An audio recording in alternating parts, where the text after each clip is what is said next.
Hello and welcome everyone to the second episode of Alternalicious podcast by me, Forgie.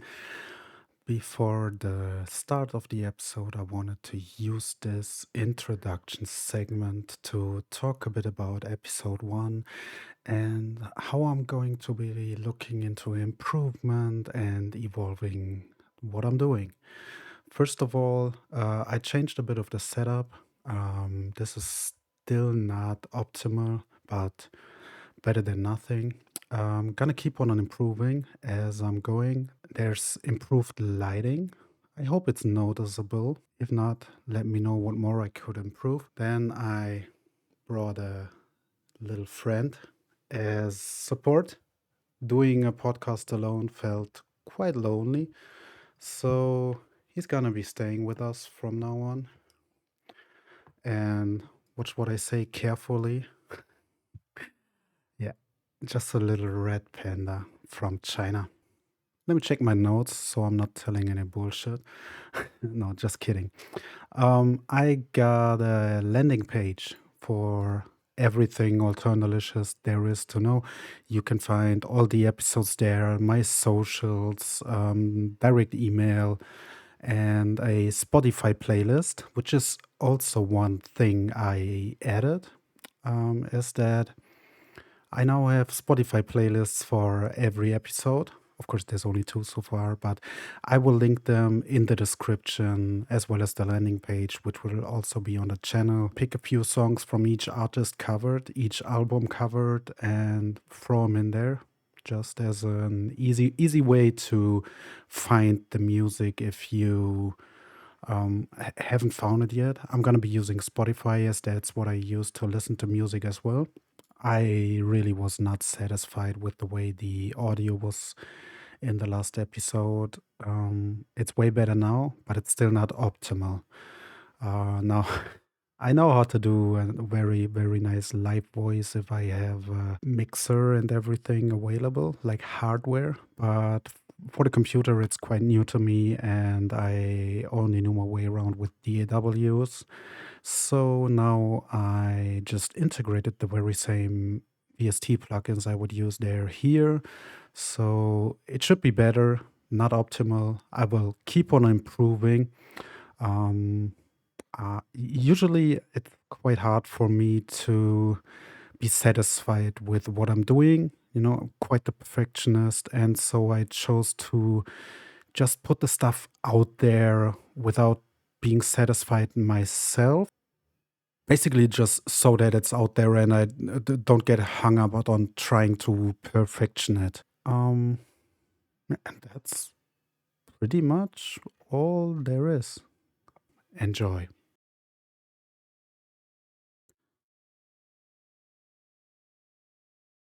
Hallo und herzlich willkommen. Hello and welcome back to the second episode of Alternalicious by Forgie. I'm your host, and for episode 2, we're looking at consistency champions. Now, where do we start? Well, maybe first, let me talk a bit about this episode and what I've changed.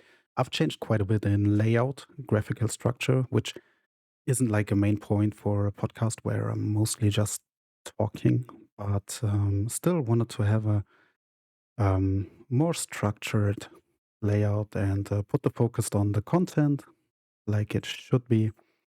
I will be having some more in-depth look at the albums, reduce the number of new releases we're looking at, since last episode was a lot.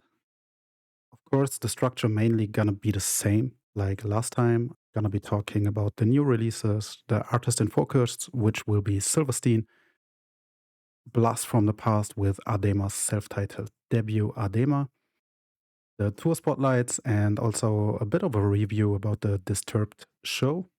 And then we're gonna catch up on 2025 releases. For the new releases, I have picked Thrice with Horizons West, of course, and from fall to spring, the German new metal band of the moment with their second album, Entry Wounds. The red jumpsuit apparatus returns to their Don't Fake It days with Access for Eyes, Dying Wish, Flesh Stays Together, and Windwalker's EP, I Don't Belong Here. Thrice with Horizons West came out October 3rd via Epitaph Records, like their last releases. It has 11 tracks, including Gnash, their probably hardest song since quite a while, I would say. Also, one of their best songs ever. My personal highlight would be Albatross. I really like the song structure, the lyrics, and Dustin's performance is insane. Just one of those singers where you can always be sure he will deliver. Where do we continue? Well, they themselves said that they were not planning on making Horizons East and Horizons West. They were just making a record that they would title Horizons. And then they had a bunch of songs, and they just started getting excited about making two records that belong together, like East and West. And then they had the plan that East was going to come out first, and they finished that. And then it took 4 more years for West to come out because they themselves realized that they didn't have any gas left in the tank. That's why this one took 4 years to follow up the original release and just came out this October. This information I took from an interview with a New Noise magazine interview in October 2025, done by Dustin Kensrue, the singer. And the content of the album, or the thematical background of the album, is really about passing reality, algorithms, and all of the stuff that's currently so ever present in our lives, with AI making big waves. So the album is self-produced by Thrice. All 4 members share production credits, and the engineering was done by Tepe Teranishi of the band and put out through Epitaph Records. I would really give this a recommendation unless you're looking for really just the hardest metalcore there is, because Thrice are pretty damn melodic and warm in the way they make their music, which I like very much. And I really like their focus and approach on songwriting. Now, Entry Wounds by From Fall to Spring, which I personally didn't hear about the band before this release. They made quite a big media waves in Germany. I'm not into mainstream media, so I didn't know. They were running for ESC for Germany. And this album, like I said, is their second one, released September 26th. So before the first episode aired. They are from Saarland. It has 10 tracks on here and is produced by Sebastian Monzel and Manuel Renner. Put out through a Rising Empire, which we'll be seeing more this episode. They have quite a lot of bands that are currently making waves. And they tried to write songs that bring live energy, that will give the crowd live energy to respond to the band's performance and go along with the band's performance. They said themselves they are trying to combine the best of both worlds, just really retain the core of the sound, that new metal with a bit of electric influences. And then they incorporated more variation, more emotions, and more intense song structures. So it's really just a more well-versed overall package.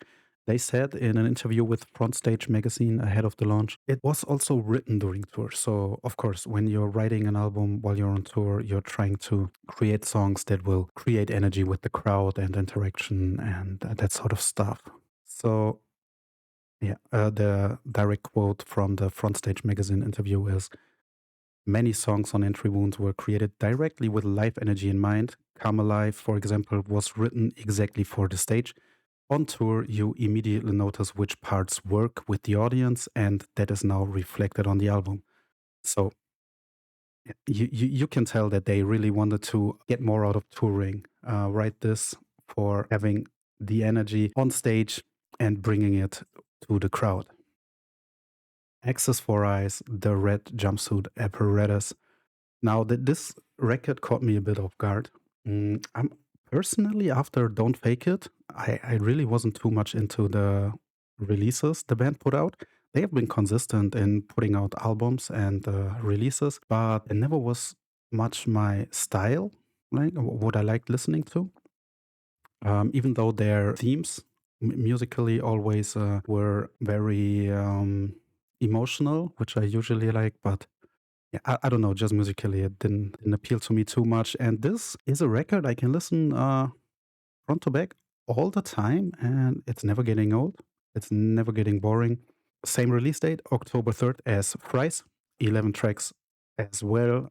And they reunited the Don't You Fake It crew for this. So the band members stayed the same, of course, but production and everything else, engineering, was also done by the same crew. And so the band was really excited about this. And they also put unreleased tracks from the recording during Don't Fake It on here. So, yeah, not only is it the old crew, but it's also some old songs that have been written like 20 years ago.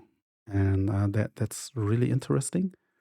I don't think a lot of bands do that except for like putting the demos on an album as bonus tracks. The album was produced by Matt Squire, put out through the label Better Noise Music.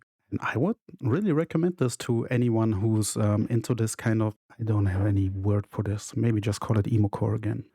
Now, onto the real metalcore.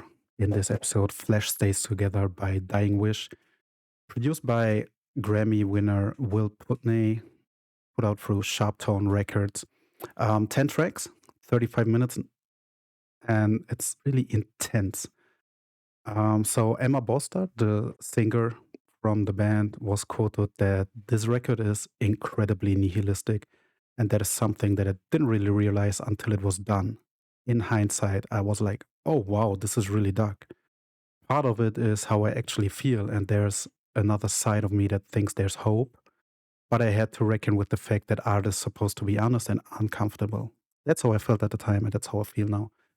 And I, before hearing this quote, had my issues with this album because the mix didn't make much sense to me. Like her voice is always a bit faded into the background. Like it's not front and center. Like I would like. It's not ever present as I usually like it, especially with female singers. But after hearing the quote about nihilism and everything, it just came together, made more sense. Still don't like the album too much myself, but for everyone who likes Dying Wish and their style, it's a must listen. It's very good. It has more singing than the album before, and Emma's singing is quite nice. I Don't Belong Here by Windwalkers, their 6-track EP, produced by John Eberhardt, put out through Fearless Records, who they just signed to this year, led by the lead single, or more like finished by the lead single Silk and Static, because it's the last song, which is about Trevor Borg's very own struggle with ADHD and looking into the mirror and realizing things about yourself, coming to terms with who you are. And he was quoted saying that at its core, I wrote this song to offer comfort to people who can relate to feeling overwhelmed and misunderstood while trying to make sense of themselves, which is just what music is all about, right? Sharing feelings and making other people feel understood and that they're not alone. I personally think that the approach to this EP is very nice. They are showcasing their biggest strength, which is just slow starts into a song, building into a wall of sound finish with harsher vocals towards the end, and it's very easy to tune into and listen to the 6 songs. Of course, the quality is incredibly high. The production level is killing it throughout, like with basically every album so far on this show. And that's all I really have to say about this. Let's go. We got Silverstein coming up next. Silverstein formed in 2000 in Burlington, Ontario, in Canada. They pretty much stayed the same throughout the 25 years that they've been making music and touring together so far, with Shane Told on vocals, Paul Kohler on drums, Josh Bradford on the rhythm guitar, Billy Hamilton on the bass. And then since 2012, I believe, Paul Mark Russo as a lead guitar. They have put out 12 or 13 studio albums. I would say 13 because I don't count Anti-Bloom and Pink Moon as one, but two. And sold over 1 million albums worldwide so far, with, of course, albums sold doesn't really matter as much nowadays. So with a band as consistent, sale numbers don't matter that much. Their first record, full album, let's say, When Broken is Easily Fixed, was released in 2003, produced by Justin Coop, or Cope, was the first of their Victory Records label deal. Sold over 200,000 copies to date. So was quite successful for a debut. And back then, just a funny quote from AllMusic's Greg Prato, who reviewed the album, said that it sounds like the band has two singers, a pop singer and a hardcore screamer, but it turns out that it's just Shane Told doing his best Jekyll and Hyde impersonation, which is a funny quote I found for this album. I would agree, especially when you listen to Leads No More, which is just one banger of a live song. I am always enjoying Silverstein live, especially for the song, and they bring the energy no matter how long they've been on tour. Right? They are basically just putting out releases and then going on tour and putting out releases and going on tour again. And When Broken is Easily Fixed is where it all started. But this album led into Discovering the Waterfront in 2005, which was their big breakthrough. Once again with Victory Records, produced by Cameron Webb, who they would work with more later. Over 400,000 copies sold, is gold certified in Canada nowadays, and just was the breakthrough with Smile in Your Sleep and My Heroine, of course, being the tracks that everyone loved and that everyone was just going crazy for. They are both very, very nice live tracks as well. So it just makes sense that this is their most successful album to date, or maybe the second most successful. It's the most sold album to date, but we'll cover maybe a more successful one later on. Not sure. So this one, by the way, the gold certification just came in 2024, so just recently. Just if you're wondering why I put that in there, and you maybe haven't heard of it, September 2024, it was gold certified in Canada. Now, Arrivals and Departures, produced by Mark Trombino, also Victory Records, was titled The Worst Record by Shane Told. I personally, this was the album where I fell in love with Silverstein because I saw them live at Rock am Ring 2007. And they opened with Sound of the Sun, which probably the heaviest song on the record. I'm not sure, but it's bringing a really nice live energy as an opener. And yeah, afterwards, I think I saw them 3 more times maybe until now. It's always a good show. They are always bringing a lot of energy, a very, very tight performance. And from this album, I would also recommend Still Dreaming and My Disaster. Overall, the album really is more poppy than the other ones, more pop culture influenced. And maybe that's also why it's not the best received, although personally, I really, really like it. Now, 2 years later, which basically is just Silverstein throughout all their career, every second year they are dropping an album. A Shipwreck in the Sand was their first conceptual album, produced by Cameron Webb again.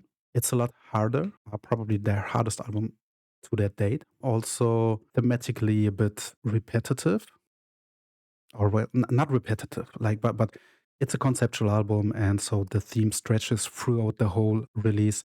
So the thematic structure really is the same. I never mind.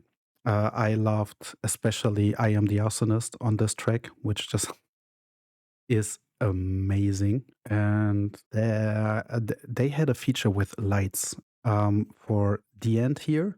And funny quote by Shane Told about that was that he was at the gym late one night during the recording process and he heard lights on in the gym, which at the time was kind of strange because she was still a small artist.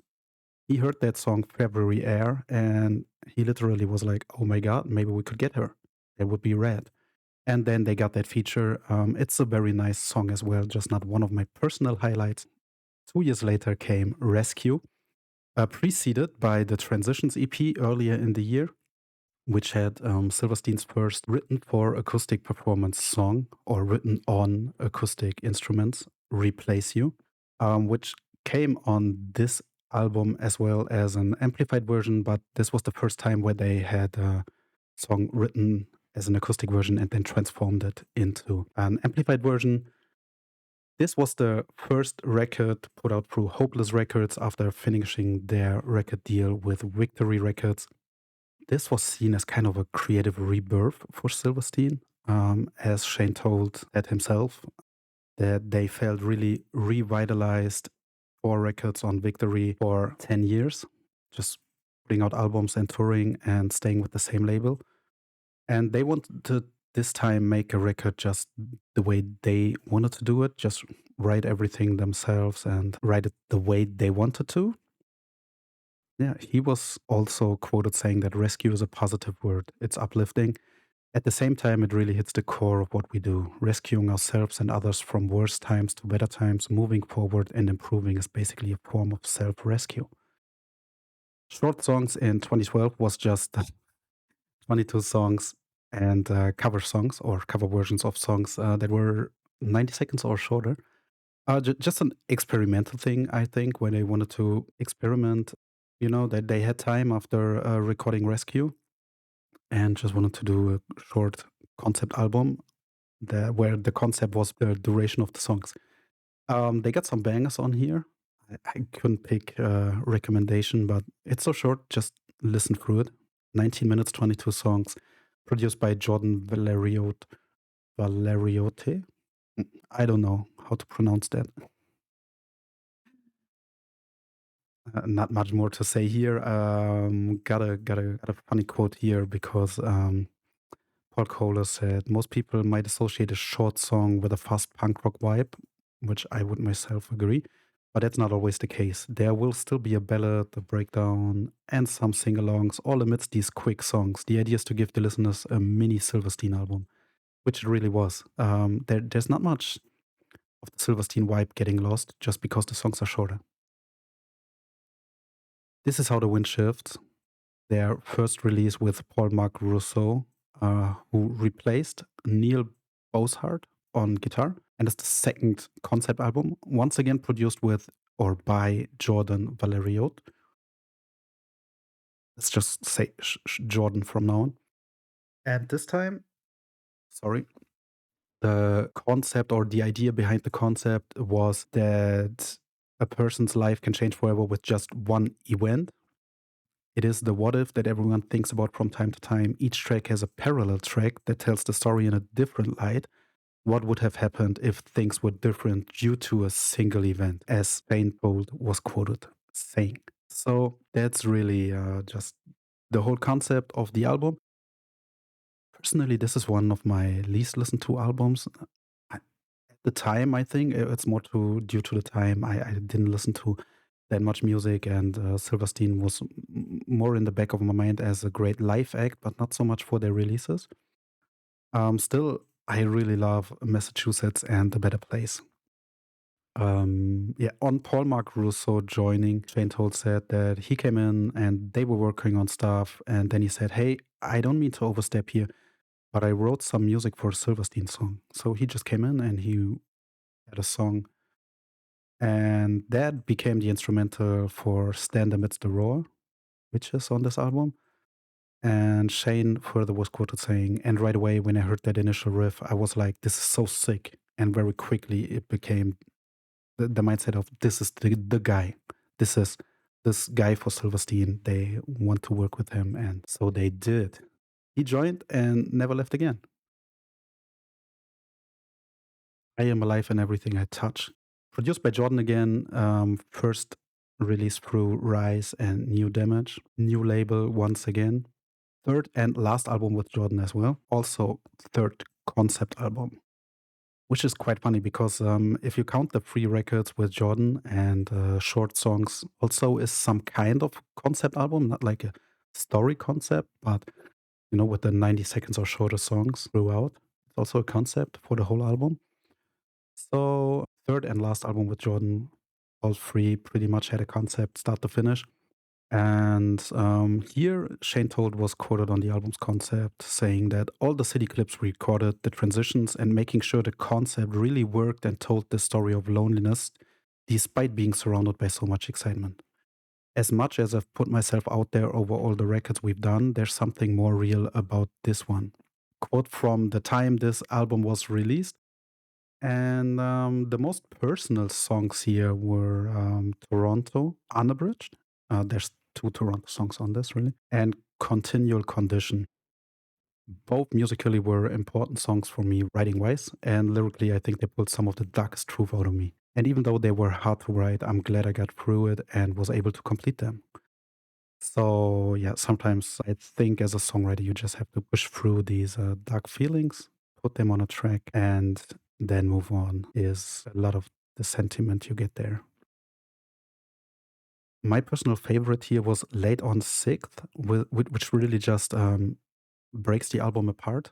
It's giving you room to breathe and an acoustically different vibe.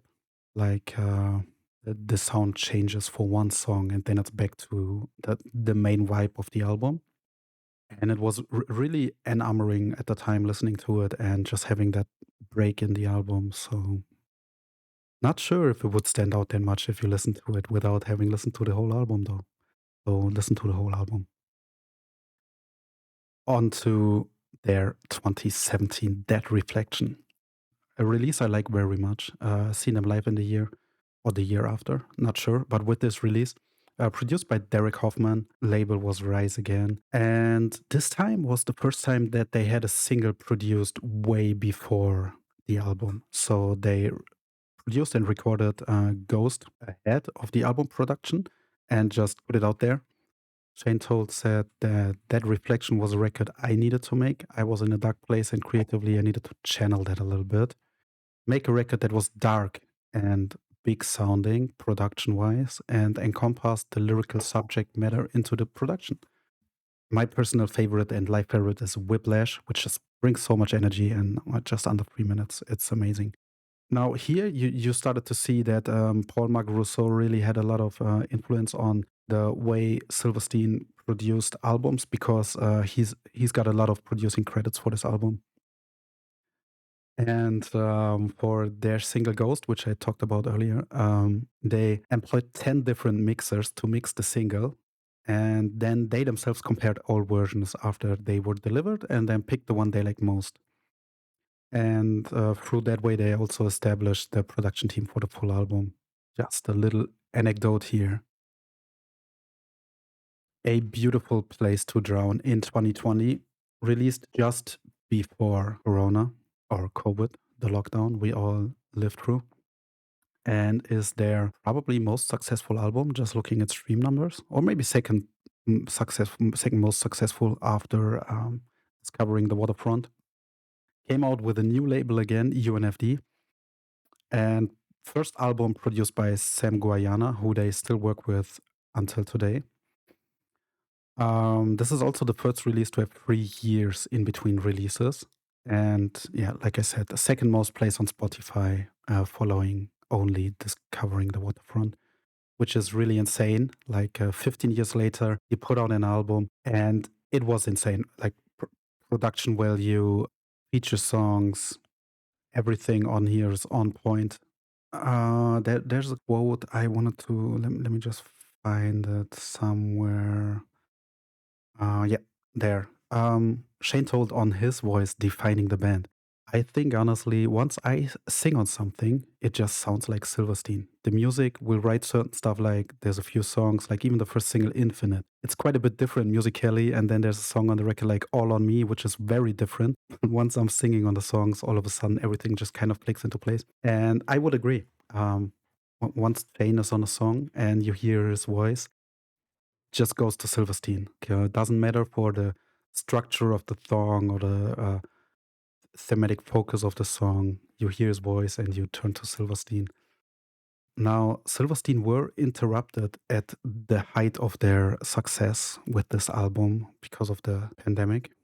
And their next album, Misery Made Me, which came out in 2022 and was also produced by Sam Guayana and put out through UNFD, pretty much tells the story of that. And so Shane Told was quoted that misery was what we all felt for the better part of 2 years, especially the way we came into the pandemic. We were firing on all cylinders. 10 shows into that tour, we find ourselves at home where it's not only depressing that we had to stop at the peak of our momentum and our career, but there's just all these uncertainties going on in the world. And yeah, that was really unfortunate for the band with the success they had, just having to stop in the middle of the tracks. For the first time in their career, they truly put it all out there. He was further quoted. They went into this with no rules and no preconceived notion of what Silverstein is or what it could be. It's showing, even though it still feels like Silverstein all throughout. Very high production and songwriting quality again, just as always. I would really, really suggest giving it a listen if you haven't yet. Die Alone and The Altar Mary are my personal favorites, of course, with Ultraviolet, the hit single from this one, which just there's just songs where you are like, yeah, that's Silverstein all throughout, but it's not boring. That it feels like that, you know. With some bands, you listen to a song and you feel like, oh yeah, there's this again, yeah, same old. But with Silverstein, it's like, oh yeah, same old Silverstein, let's fucking go. Which I would also say for Anti-Bloom and Pink Moon, produced by Sam Guayana again on the label UNFD. It's their first double album recorded in the same 5-week period. So I bundled them together, which is also why Anti-Bloom will not be showing up in the catching up on 2025 releases category. And so Anti-Bloom came out in February 21 with 8 tracks, maybe 22 minutes. So not the longest of tracks, just right for that Silverstein style. The session was on a 35-acre property in Joshua Tree National Park. They just stayed there together throughout the whole time. Throughout the recording, they discovered that they wanted to do the double album. And so they recorded 25 songs, chose 16 to go with, and split them up like this. Now, do we have a nice quote here for this?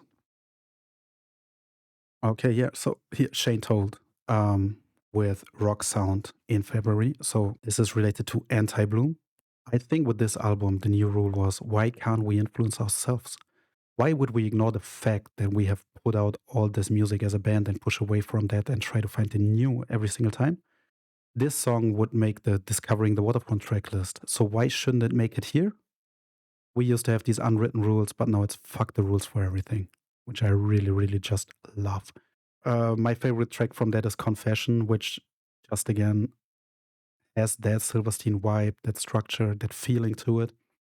Listen to these two in a row, and you really get the feeling that there's a theme that's relating. There's also opposites, but it really has a different feeling to it when you listen to all 16 tracks in a row. As for Pink Moon, we covered that last episode already.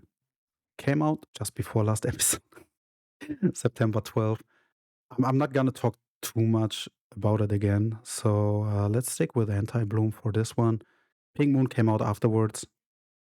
Has 2 features I personally really like with Dayseeker and Cassidy Pope. Sorry, got a bit lost in the sauce there. I would recommend Skin and Bones, of course, from Anti-Bloom, as well as The Fatalist from Pink Moon again. Otherwise, it's 16 songs, 40 minutes, 45 maybe. Just give it a go, listen to it, and get entrenched in Silverstein greatness. Whoa. So my questions to you: when did Silverstein grab you? Was it with Discovering the Waterfront or later? Which era is your favorite? Was it the early one, where they really had that raw energy coming with them, with Bleeds No More and Smile in Your Sleep, My Heroine? Or was it more later, maybe with Misery Made Me? That Reflection? Tell me. Have you seen them live? Share your experience. I have never once seen a bad show of them, and I don't think anyone has, really. Maybe. They toured so much, there might be a few bad shows in there, even though they are just really, really great. My favorite Silverstein song probably. Ooh, I couldn't tell you. I would have to think really long. Like, I don't think I have that one song where I just return to every once in a while. With Silverstein, I just put on albums, right? Like, I'll put on Discovering the Waterfront, I'll put on other releases and just listen to them throughout because it just gives you the whole experience, especially with a band like Silverstein. All right, here we go. Blast from the Past with Adema's self-titled debut, put out in 2001 through Arista Records, produced by Bill Appleberry and Tobias Miller. The release sold over 1 million copies worldwide, with over half that in the US, and was led by lead single Giving In, which just really set the melodic tone for the record, as you would expect by a lead singer.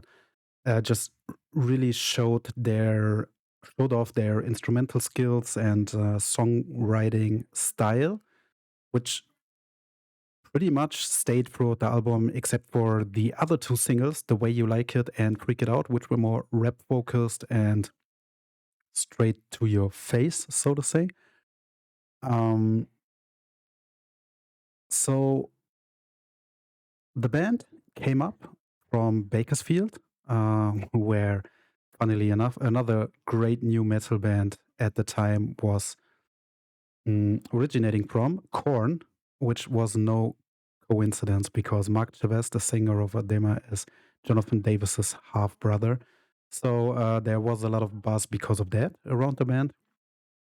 And also, they just made waves coming in with this album, which was great, sold a lot, and was followed by Unstable, their second release, with also led by a single called Unstable, but it only sold like a third of that, or maybe even less. It was really just nowhere near there, but we're focused on the debut album here. So 12 songs on here, 42 minutes, and it was pretty much just new metal all around at the time, right? There was nothing too complicated in instrument wise, right? Of course, you have that legendary riff for the Giving In intro, which just defined this whole band, I would say. Still one of my favorite intros to a song ever. Just going super hard and melodic, and all that combined with Mark's voice on this album, where he was really just in peak performance, or the whole band pretty basically was, right? Being fresh together, having that fresh band energy really helped them a lot.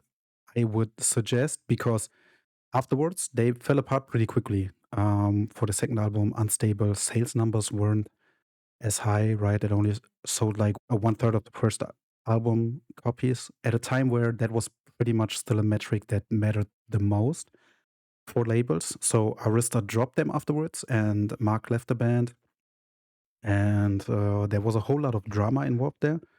But this album, this one still had all that energy, right? We had Giving In, setting the mood. We had The Way You Like It and Freak It Out, breaking out of that mood.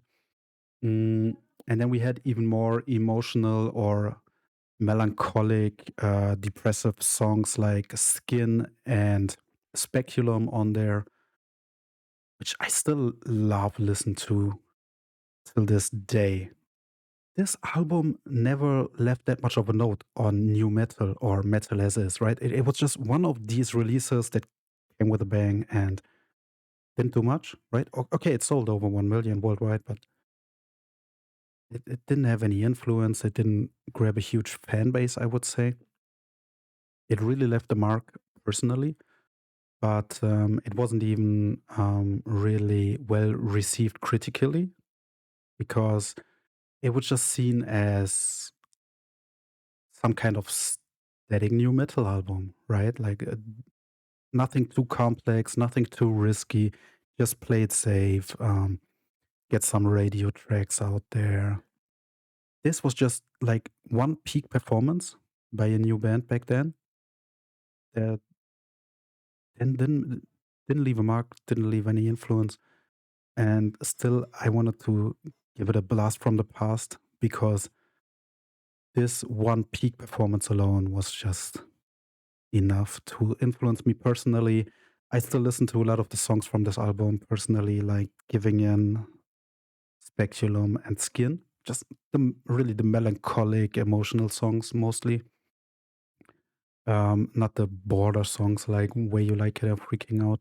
It is what it is. And we will go on to the next segment. I have something to tell you guys. I was at a concert on October 1st, my birthday, and I saw Disturbed with their Cygnus 25th anniversary show in Cologne at the PSD Bank Dome. And first of all, I gotta say, Megadeth as the support, or maybe not support, but intro show didn't grab me a lot. Like there was still a huge audience for them, but I can't make any connection, like musically wise, and why they would have them as their opener. But that's just me, right? There were a lot of people enjoying them. Really great. Disturbed then took the stage and they started with the Cygnus, so voices as the opening, and then just moving on with the album. Um, didn't grab me as much as I thought. In the beginning, it was more like David not being on point with his vocals.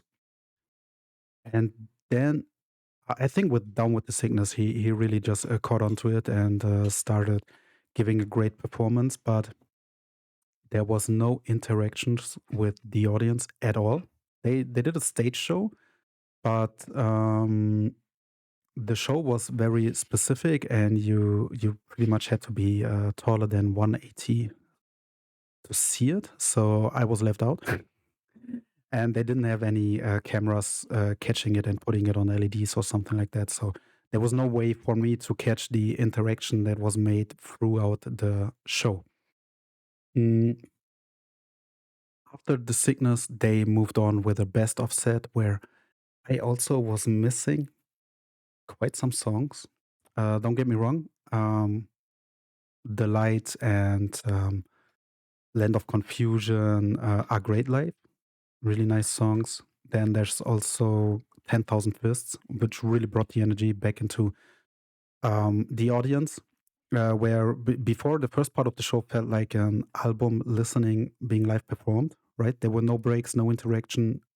I think he only spoke to the audience once during the intro of Shout.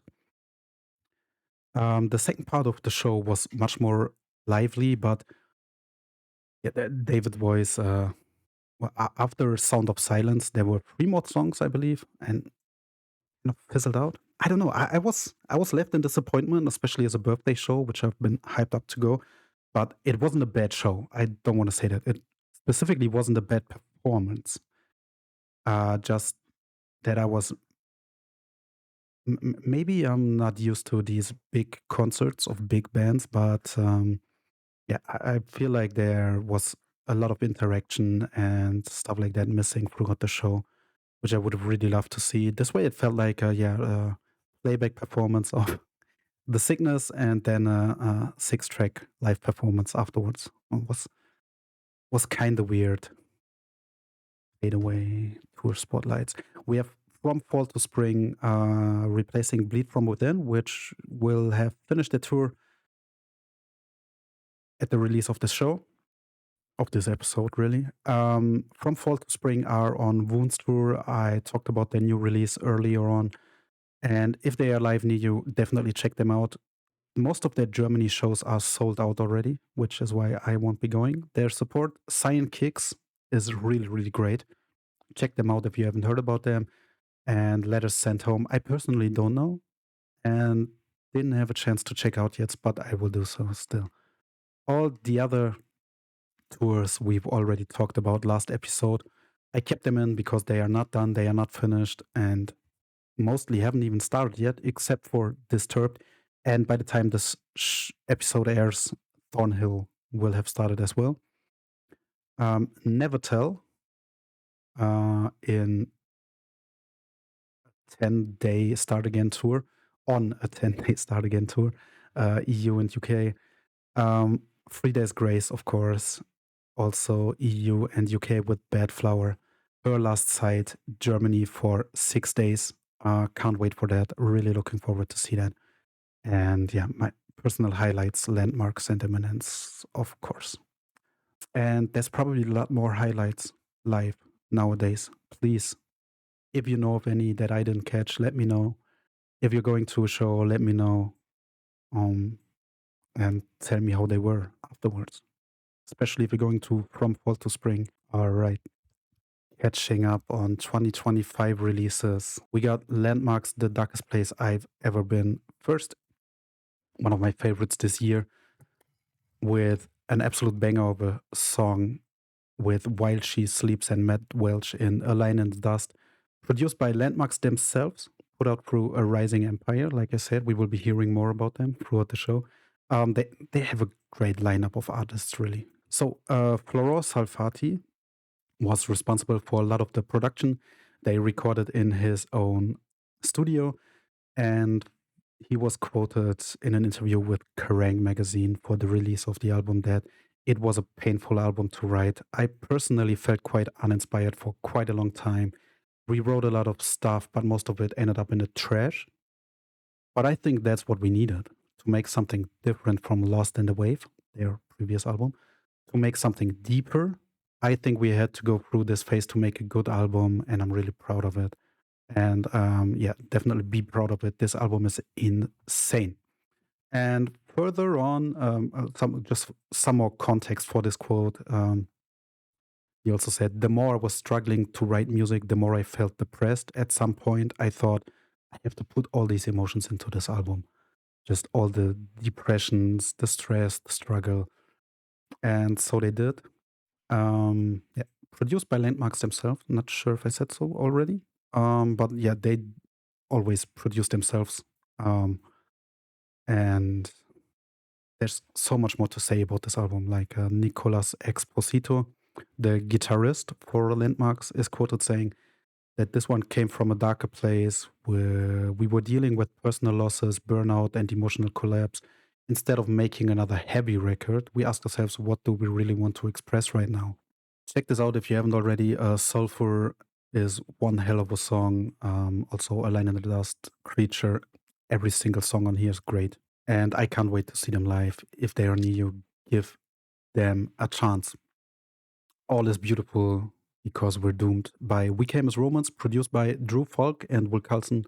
Drew Falk, one of the most renowned names in the scene, and released through Sharp Tone Records on August 22nd. This is a 13 track, well, maybe 12 track, depending on if you count the intros. And the philosophical concept behind this, Andy Glass was quoted saying, is that he read Anatomy of the Spirit by Caroline Mess, in which she discusses a golden rule that says, if you invest energetically in others, then they invest energetically in you. And this rule she calls all is one. Now, he's further quoted saying that he loves this idea, but it wasn't specific enough. Like the concept seemed too broad for for a whole album, and so he also got influenced or took influence from Greek mythology, Homer specifically, the Iliad and the Odyssey, and that energy went into this album. Bad Luck, the lead single, was produced with Jordan Fish of Bring Me the Horizon, or former of Bring Me the Horizon, formerly of Bring Me the Horizon. And it sets the tone for the record. You can tell that this is same old reliable We Came as Romance with just an ever-evolving style in writing songs and creating records. Um, just overall improving every single thing they can for the next record all the time they put out one. This is really refined songwriting and production. I would say definite recommend. Accused put out their debut Dealers of Doom through a rising empire. Who would have thunk? Produced by Manuel Renner. This band originates from Wiesbaden in Hesse, Germany, home to the legendary Schlachthof.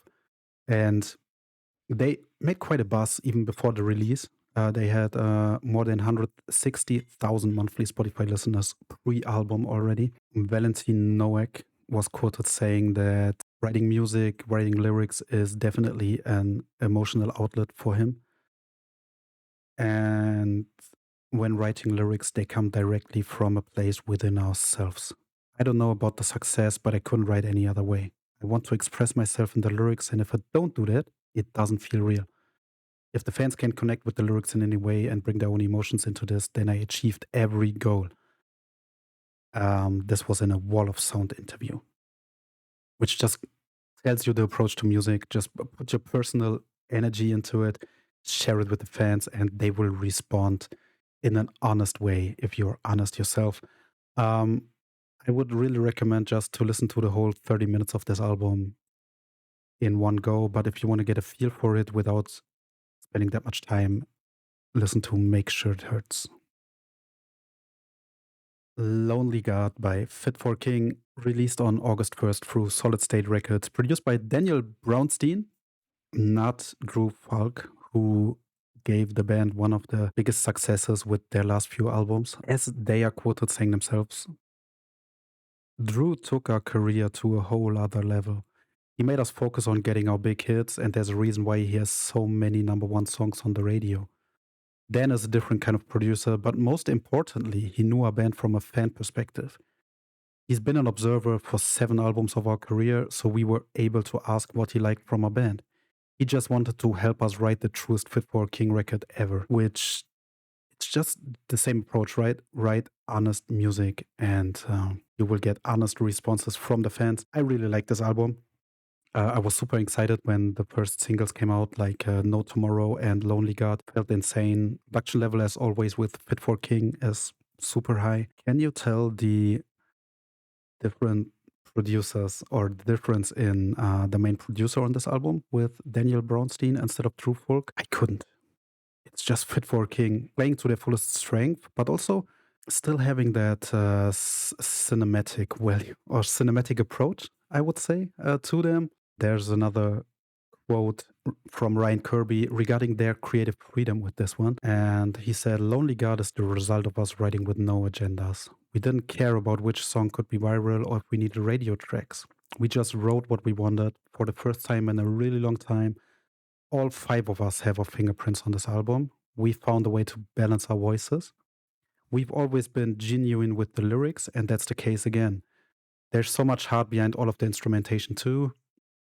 There's definitely a lot of growth because our bond is tighter than ever. And they also spend a lot of time revisiting albums like Dark Skies, asking themselves, what is Fit for King and what made people fall in love with us? You can tell throughout the album, all their evolution they went through is still in the essence of this album, but yeah, it's all in the vein of make honest music and you will get honest love back. I really enjoyed this. My personal favorites definitely are No Tomorrow and Lonely God. Insanely great songs. Insanely great album. Definitely recommend. Underoath, the place after this one. Another stable in the scene, I would say. Underoath have been active since, wow, early 2000s. Whatever. We're here to talk about the place after this one. Produced by Dan and Reed Richter and put out through MNRK Heavy. This is their 10th studio album, and they have replaced rhythm guitarist James Smith. This is the first album without him. And it's so different. I don't even know which start. They will be on tour with Landmarks, by the way. They will be supporting them. So I'm happy to see them live finally. I've been a fan ever since Define the Great Line and never seen them live. I will now. Yay. This is different. This album is different. It hits different. And the lead single, Thief, really showed that from the very beginning. It has a different approach to structuring the song than Underoath usually has. It has a different approach to songwriting as a whole. And so Spencer Chamberlain was quoted in regards to picking Thief as the first single, was quoted saying that we wanted to stir the pot. We knew that it would drive some people crazy, piss some people off, and really stoke some other people out. Which just tells you all there is about this release. Underoath were trying to um, change up the music they make. They took in a lot of influence or inspiration more from the Prodigy and the Chemical Brothers and so on. You can tell throughout the album. I needed quite some time to get into this. At first, I was weirded out. Yeah, it was a bit too much of a difference in the style. But if you give it a shot and you just go into it with a different mindset, then oh yeah, this is Underoath, same old, same old. Then you can find something really unique and really great in this. Like now, I really enjoy this album. It has great energy. It has great, great songs on there. Sorry, super nice energy. Spencer Chamberlain was also quoted when being asked for the comparison of this album to Define the Great Line, comparison to Define the Great Line, that he's proud of every record they ever created and wholeheartedly stands behind all of them. But he hasn't felt this way about an album since Define the Great Line. He'll never forget the feeling he had the first time listening to this album together. And listening back to the place after this one, every hair on my body stood on end again. He was quoted in Melodic Magazine. And that's just going to show you how much this means, how much this album means creatively to this band. I think that wraps it up for the catching up releases, which means it's time for the song of the week. Oh my God. Yay. I'm going to wrap it up here. I've been talking for way too long. This is 37 minutes already right now, and I've restarted multiple times. So, yeah, song of the week is not Waves by Villain of the Story, but A Line in the Sand by Landmarks While She Sleeps and Matt Welsh. Just an insane song for me. I really love this. Wait, is this layout even working? Ah, fuck it. I don't care. I really do not care. Yeah, this song was what really got me into the new Landmarks album in the beginning. I think it came on in my random rotation. I didn't realize Landmarks put out a new album. Been quite some time since the last one. And then this song came and I was like, whoa, I know this band from somewhere. And it all came back. My favorite release from October so far probably is Thrice, just because of the quality of the album. It's insane. Thrice really back in peak form, I would say. Dustin Kensrue's voice shines throughout the album while still leaving enough room for the instruments to shine. What's yours? Are there any albums or songs that surprised you, that stand out to you in recent times? Tell me. Forgie11 in on socials. Tell me in the comments and let me know. For the next episode, I'm gonna be taking a look at another blast from the past with Seosin and their self-titled album, Seosin, which is a release from 2006, I believe. Yeah, 2006. And another one of those bands that put out this release and then another one afterwards, but they never really made it a regular like they never put out records regularly, and they really had a lot of lineup changes as well. But the self-titled album stood out to me, and I want to talk about it next week. As for releases, on Catching Up, we'll have Sleep Theory, Dreamwake, and Grandson, with others, of course. There's so much to catch up on. Can't do just 3 per week. And new releases, we got Yellow Card, who just released a new album. Um, who else we got? I'm not quite sure right now. There's so much stuff, but I'll be back. And for the artist in focus, I'm still thinking on what to focus on, so it'll be a surprise for next time. See you again in 2 weeks. Thank you very much for staying this long, and bye bye.